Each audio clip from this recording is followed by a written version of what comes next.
एक स्त्री की 6 बातें गांठ में बांध कर रखना, कभी बुरा दिन देखना नहीं पड़ेगा। दोस्तों, आज की वीडियो बहुत ही महत्वपूर्ण है। आपसे निवेदन है कि वीडियो की समाप्ति तक बने रहें। मित्रों, पुराने समय की बात है। एक व्यक्ति बहुत ही बुद्धिमान कवि था। सब लोग उनके काव्य की खूब प्रशंसा करते थे, परंतु उनके पिता उनकी विद्या और प्रतिभा की कभी प्रशंसा नहीं करते थे। यह बात कवि महोदय को बहुत अकरती थी।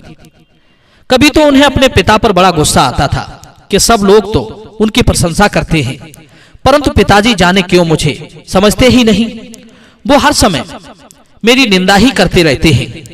एक दिन उन्हें अपने पिता पर इतना गुस्सा आया कि तलवार लेकर उनकी हत्या करने का निश्चय कर बैठे कि निंदा के इस कांटे को अब और नहीं बढ़ने दूंगा। तभी उन्हें कुछ लोगों के आने की आवाज सुनाई थी। आवाज सुनकर वो एक दीवार से छिपकर खड़े हो गए। तब तक देखा कि उनके ही माता पिता वहां आ पहुंचे। वे आपस में बातचीत करने लगे।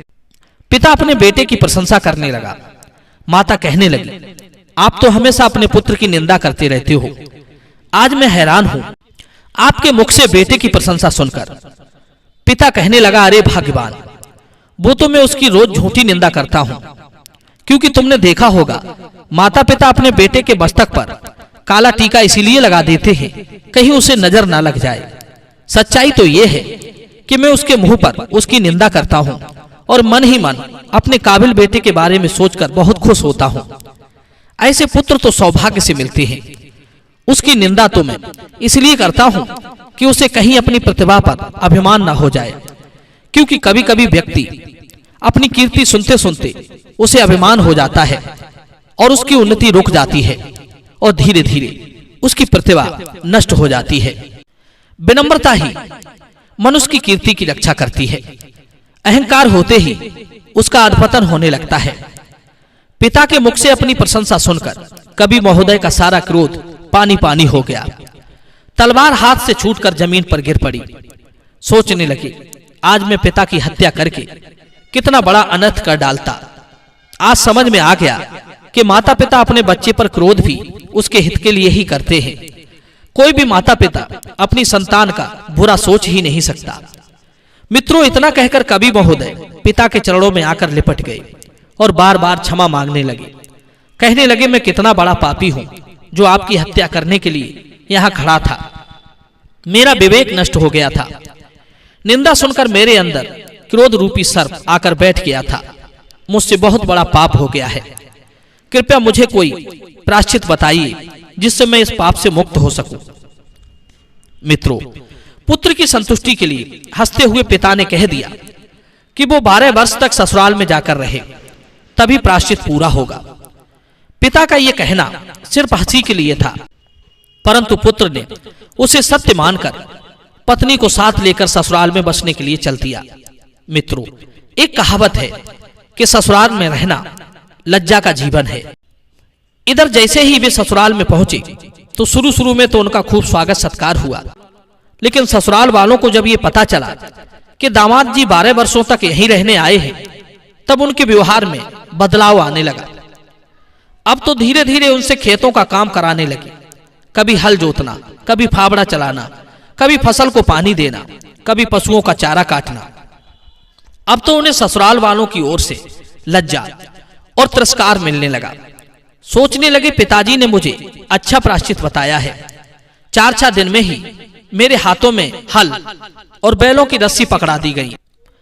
कहां मैं साहित्य की चर्चा किया करता था और आज मैं पूरे दिन खेत जोतने, घास खोदने, पशुओं की रखवाली करने और उन्हें चारा देने में व्यस्त रहता हूं। जो लोग मुझे अपना दामाद समझकर खूब इज्जत देते थे, आज उन्होंने मुझे साधारण आदमी मान लिया है। अब तो ये लोग मेरा अपमान तक कर बैठते हैं, पर क्या करूं? प्रायश्चित पूरा करना है तो अपमान का घूंट तो पीना ही पड़ेगा। हे ईश्वर, मुझे मेरी करनी का अच्छा दंड दिया है। कहां मैं मेरा हित चाहने वाले पिता के द्वारा निंदा नहीं सहन कर पा रहा था, पर आज तो मुझे चारों तरफ से निंदा और अपमान सहना पड़ रहा है। बड़े जनों की कहावत है, वो बिल्कुल सत्य है कि ससुराल में बसने से अच्छा है कि किसी कूड़े के ढेर पर बस जाएं। कवि महोदय इस प्रकार सोच विचार कर ही रहे थे कि इतने में उनकी पत्नी ने आकर उनसे कहा, हे पतिदेव, मैं आपके चेहरे से ही जान गई हूं कि मेरे घर वाले आपको परेशान करते हैं, अपमान तक कर बैठते हैं, आपको भला बुरा भी कहते हैं। इसलिए अगर आज्ञा हो तो मैं आपको एक सुझाव दूं। कवि जी कहने लगे, प्रिय, जब तक मनुष्य पर आपत्ति नहीं आती तब तक उसे अपनी पत्नी के गुणों का पता नहीं चलता। विपत्ति आने पर ही उसे पता चलता है कि उसकी स्त्री सच्ची संगिनी है। पत्नी बोली, स्वामी, रोज रोज की किचकिच से तो अच्छा है कि हम लोग अलग झोपड़ी बनाकर रहने लगे। तुम कुछ दिन के लिए परदेश जाकर अपनी काव्य रचना से ही कुछ धन कमा लाओ, क्योंकि यहाँ पर रहकर खेती का काम आपसे होगा नहीं। दर्शक बंधु, पत्नी की बात कवि जी के समझ में आ गई कि मेरी पत्नी ने मेरे लिए एक अच्छा सुझाव दिया है, क्योंकि बंधुओं, मनुष्य को हमेशा आत्मनिर्भर ही बनकर रहना चाहिए। उसी में परम सुख है। पराधीन रहकर उसे स्वर्ग का सुख भी नरक के समान होता है। कवि जी की पत्नी कहने लगी, महाराज, आप मुझे एक कीमती श्लोक लिखकर दे जाइए। तंगी आने पर मैं उसे बेचकर गुजारा कर लूंगी। दर्शक बंधु, पत्नी की बात सुनकर कवि महोदय श्लोक लिखने के लिए बैठ गए। पूरे दिन सोच विचार करने के बाद उन्होंने एक श्लोक तैयार किया और पत्नी को दे दिया और कहा, हे भाग्यवान, इस श्लोक की कीमत है 1,00,000 रुपए। जब भी तुम्हें आर्थिक तंगी का सामना करना पड़े तो तुम ये श्लोक ले जाकर बाजार में बेच देना, तुम्हारा गुजारा हो जाएगा। इतना कहकर कवि जी परदेश के लिए चले गए। पति के जाने के बाद बेचारी पत्नी ने घर में जो कुछ अन्न था उससे अपना गुजारा चलाती रही। जब घर का अन्न भी समाप्त हो गया, अब तो उसे भूखे पेट रहना पड़ता था। एक दिन उसने सुना कि यहाँ के जो राजा हैं वो एक बाजार लगवाते हैं और शाम तक जो वस्तु बाजार में बिकने से बच जाती है उसे राजा साहब स्वयं खरीद लेते हैं। यही सोचकर बेचारे पंडित जी की पत्नी भी श्लोक लेकर बाजार में पहुंच गई। बेचारी शाम तक बाजार में श्लोक लिए बैठी रही, पर कोई भी व्यक्ति उस श्लोक का खरीदार नहीं आया, और जो आया भी वो श्लोक की कीमत सुनकर लौट गया। इस तरह जब शाम तक उसका श्लोक नहीं बिका, अब तो बेचारी पंडित जी की पत्नी भूखी प्यासी बाजार में बैठी हुई थी। सोचने लगी, यदि इस श्लोक को कोई 1,00,000 में नहीं ले रहा है तो मैं इसे 1,000 में ही बेच दूंगी। दर्शक बंधु, उधर शाम को राजा के नौकर चाकर बाजार में बची हुई वस्तुओं को खरीदने के लिए आए। खरीदते खरीदते वे जब पंडित जी की पत्नी के पास पहुंचे और उनसे पूछा कि तुम्हारे पास ऐसी क्या वस्तु है जो बाजार में नहीं बिकी।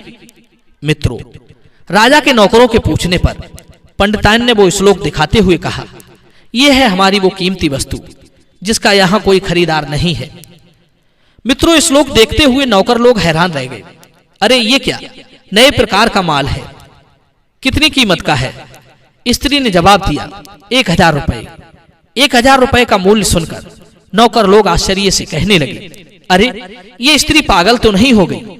भला 1,000 में ये कोई श्लोक खरीदेगा? तभी तो ये बाजार में बिकने से रह गया। मित्रों, संयोग से राजा भी वहीं आ पहुंचा। नौकरों ने राजा से कहा, महाराज, ये स्त्री एक श्लोक 1,000 में बेच रही है, भला इतना महंगा श्लोक कौन खरीदेगा? राजा ने वो श्लोक हाथ में लेकर देखने लगा और पूछा कि यह श्लोक किसने लिखा है। स्त्री ने सारी बातें बता दी कि उसके पति संस्कृत के सुप्रसिद्ध कवि हैं, उन्होंने ही ये श्लोक लिखा है। कीमत तो इसकी बहुत अधिक है, पर मैं इसे 1,000 से कम में नहीं बेचूंगी। राजा ने जब श्लोक पढ़ा तो उसमें 6 बातें लिखी थी। पहली, कि रोजमर्रा के जीवन में कोई काम उतावलेपन से नहीं करना चाहिए। जल्दबाजी में बिना सोचे समझे जो लोग आवेश में आकर काम कर बैठते हैं, ऐसे लोग भारी नुकसान उठाते हैं और बहुत बड़े संकट में फंस जाते हैं। भविष्य के परिणाम पर विचार करके काम करने वाले कि यहाँ कभी धन संपदा समाप्त नहीं होती। दूसरी बात उसमें लिखी थी, अपनी तरुणी स्त्री को इच्छा अनुसार रहने की आज्ञा देकर अन्य कहीं नहीं जाना चाहिए, क्योंकि परपुरुषों के साथ रहने से साधारण भी स्त्रियां अनर्थ का कारण बन जाती हैं। फिर तरुणी स्त्रियों के विषय में तो कहना ही क्या है। तीसरी बात यह लिखी थी कि मद पैदा करने वाली चीजों से अधिक मतवाला नहीं होना चाहिए, और नालायक संतान पर कि ये मेरा पुत्र है ऐसी ममता नहीं रखनी चाहिए। चौथी बात जिसने कुटुंब का भरण पोषण नहीं किया और शत्रुओं को नष्ट नहीं किया, प्राप्त वस्तु की रक्षा नहीं की, तो उसका जीवन व्यर्थ है। पांचवी बात, जो स्त्रियों के वशीभूत रहने वाला है, ऋण लेने वाला है, अत्यंत दरिद्र, याचक, गुणहीन और धन से रहित है, ऐसे लोग जीवित होते हुए भी मरे के समान होते हैं। छठवीं बात, आयु, धन, घर के दोष, मंत्र, मैथुन, औषधि, दान, मान, अपमान, इन 9 विषयों को अत्यंत गुप्त रखना चाहिए। ये 9 बातें किसी से नहीं कहनी चाहिए। राजा को ये 6 की 6 बातें बहुत पसंद आई और एक बात का 1000 रुपए का मूल्य देकर राजा ने भी 6 बातें खरीद ली, क्योंकि वे 6 बातें सचमुच बहुत ही काम की थी, जीवन में कभी भी काम आ सकती थी। राजा ने अपने कर्मचारियों से कहकर वे सभी बातें अपने कक्ष में, कचहरी में, बैठक में, भोजनागार में, अंतापुर में, जगह जगह पर कागजों पर लिखवा दी और टंगवा दी, क्योंकि यह शिक्षा हर स्थिति में हर उम्र के नागरिक के काम आने वाली थी।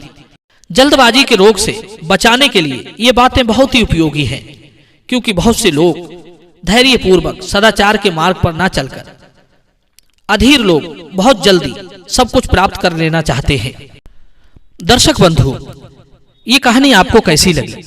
कमेंट सेक्शन में अपनी राय जरूर देना। मिलते हैं अगली वीडियो में एक नई चर्चा के साथ। आप सभी का बहुत बहुत धन्यवाद। जय श्री कृष्णा।